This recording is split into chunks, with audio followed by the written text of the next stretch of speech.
సాధారణంగా క్రికెట్లో 30 ఏళ్లు దాటాయంటే చాలు, ఇక ఆ ఆటగాడి కెరియర్ ముగిసిపోయింది.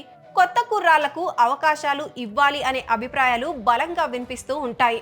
చాలా మంది క్రికెటర్లు కూడా ఈ వయసు వచ్చేసరికి ఆట నుంచి తప్పుకోవడం లేదా రిటైర్మెంట్ గురించి ఆలోచించడం మొదలు పెడతారు.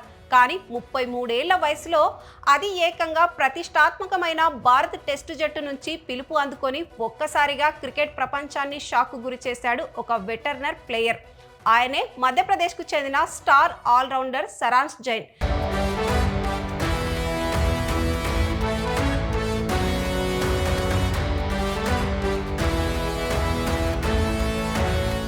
గాయపడిన వాషింగ్టన్ సుందర్ స్థానంలో శ్రీలంకతో జరగబోయే 2 టెస్టు మ్యాచ్ల సిరీస్ కోసం సరాంశ్ జైన్ను బీసీసీఐ ఎంపిక చేసింది.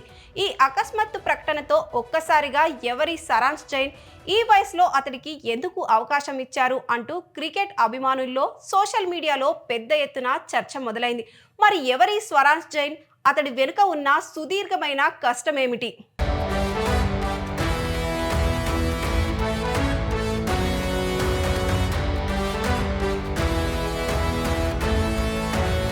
సరాంశ్ జైన్ మధ్యప్రదేశ్ రాష్ట్రానికి చెందిన ఒక అద్భుతమైన ఫస్ట్ క్లాస్ క్రికెటర్. ఆయన ఎడమ చేతి వాటం బ్యాటర్ మరియు కుడి చేతి ఆఫ్ బ్రేక్ బౌలింగ్ చేసే జెన్యూన్ ఆల్రౌండర్.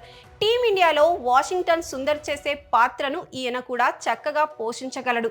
ఇటీవల కాలంలో దేశవాళీ రంజీ ట్రోఫీలోనూ, అలాగే ఇండియా ఏ తరపున ఆడుతూ బంతితోనూ బ్యాట్తోనూ అసాధారణమైన ప్రదర్శన కనబర్చాడు. ఈ అత్యుత్తమ పర్ఫార్మెన్స్కు లభించిన ప్రతిఫలమే ఈ జాతీయ జట్టు పిలుపు. సరాంశ్కు క్రికెట్ కొత్తేమీ కాదు, అది ఆయన రక్తంలోనే ఉద్భవించింది. ఆయన తండ్రి సుబోధ్ జైన్ కూడా మధ్యప్రదేశ్ తరపున రంజీ ట్రోఫీ ఆడిన మాజీ క్రికెటరే. తండ్రి పర్యవేక్షణలోనే చిన్నతనం నుంచి క్రికెట్ మెలకువలు నేర్చుకున్న సరాంశ్ 2014 డిసెంబర్లో మధ్యప్రదేశ్ తరపున ఫస్ట్ క్లాస్ క్రికెట్లో అడుగుపెట్టాడు. ప్రముఖ దేశవాళీ కోచ్ చంద్రకాంత్ పండిత్ మార్గదర్శకత్వంలో పక్కా ఆల్రౌండర్గా రూపుదిద్దుకున్నాడు. 2022లో మధ్యప్రదేశ్ జట్టు చరిత్రలోనే తొలిసారిగా రంజీ ట్రోఫీ గెలవడంలో సరాంశ్ అత్యంత కీలక పాత్ర పోషించాడు. ముంబైతో జరిగిన హై టెన్షన్ ఫైనల్లో రజిత్ పటిదార్తో కలిసి సరాంశ్ చేసిన హాఫ్ సెంచరీ, అలాగే బంతితో పడగొట్టిన వికెట్లు జట్టును ఛాంపియన్గా నిలబెట్టాయి. గత 10 ఏళ్లుగా దేశవాళీ క్రికెట్ అనే సుదీర్ఘ పోరాటంలో నిశ్శబ్దంగా శ్రమిస్తున్న సరాంశ్ ఇప్పటి వరకు ఫస్ట్ క్లాస్ క్రికెట్లో 181 వికెట్లు తీయడమే కాకుండా బ్యాట్తో 2223 పరుగులు సాధించాడు.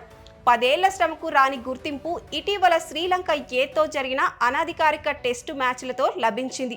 ఆ మ్యాచ్లో తీవ్ర ఒత్తిడిలో లోయర్ ఆర్డర్లో బ్యాట్కు వచ్చి నాట్అవుట్గా 70 పరుగులు చేయడమే కాకుండా బంతితో అద్భుతాలు చేస్తూ 6 వికెట్లు పడగొట్టాడు. అంతేకాకుండా గత 3 రంజీ సీజన్లలో ఏకంగా 78 వికెట్లు తీసి నిలకడైన ఫామ్ను కనబరిచాడు. ఈ మ్యాచ్ విన్నింగ్ ప్రదర్శనలే అజిత్ అగర్కర్ నేతృత్వంలోని సెలక్షన్ కమిటీ కంటపడ్డాడు.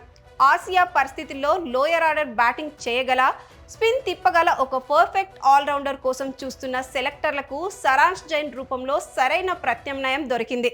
ఇక్కడ గమనించదగ్గ మరో ఆసక్తికరమైన విషయం ఏమిటంటే, రెడ్ బాల్ క్రికెట్లో ఇంత గొప్ప రికార్డు ఉన్న సరాంశ్ను ఏ ఒక్క ఐపీఎల్ ఫ్రాంచైజీ కూడా ఇప్పటి వరకు కొనుగోలు చేయలేదు. 2024, 2025 మరియు 2026 ఐపీఎల్ వేలంపాటల్లో తన పేరు నమోదు చేసుకున్నప్పటికీ, ఫైనల్ షార్ట్ లిస్ట్లో ఉన్నప్పటికీ ఏ టీం కూడా అతడిని కొనుగోలు చేయడానికి ముందుకు రాలేదు. సాధారణంగా నేటి తరం ఆటగాళ్లు ఐపీఎల్ కాంట్రాక్ట్ రాకపోతే నిరాశ చెందుతారు. కానీ సరాంశ్ మాత్రం ఐపీఎల్ ఆఫర్లు రాకపోయినా కృంగిపోకుండా రంజీలో కష్టపడి ఏకంగా దేశం తరపున టెస్టులు ఆడే అరుదైన అవకాశం దక్కించుకున్నాడు. గతంలో సూర్యకుమార్ యాదవ్ కూడా తన 30వ ఏట టీమిండియాలోకి వచ్చి సంచలనాలు సృష్టించాడు. ఇప్పుడు 33 ఏళ్ల సరాంశ్ జైన్ కూడా అదే బాటలో నడుస్తూ ప్రతిభకు, కష్టపడే మనస్తత్వానికి వయసుతో అస్సలు సంబంధమే లేదు అని రుజువు చేశాడు. మరి ఈ సువర్ణ అవకాశాన్ని ఉపయోగించుకొని శ్రీలంక పర్యటనలో ఎలాంటి అద్భుతాలు చేస్తాడో వేచి చూడాలి.